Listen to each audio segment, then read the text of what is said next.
So in this video I'm going to tell you how to resolve the issue of beep sound for every 5 minutes on Redmi Note 5 Pro. Some of the people who bought their new Redmi Note 5 Pro are facing this issue, that is, it is giving a beep sound for every 5 minutes. This is not the problem of phone. Actually, this is the problem of SIM. Only some networks like Vodafone, Airtel, etc. So this whenever this beep sound comes, you will get a notification of their premium services. So to off this, how to off this? To off this, what should we do? Let's see.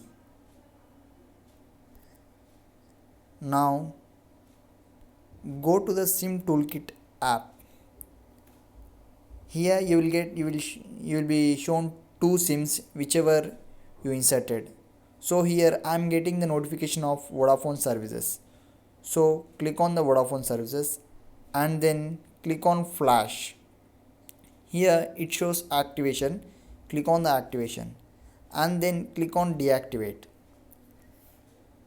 After this, flash, it shows flash off. Now click on OK.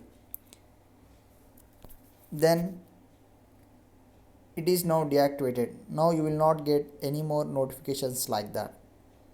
So now you will not hear any beep sound. Thank you.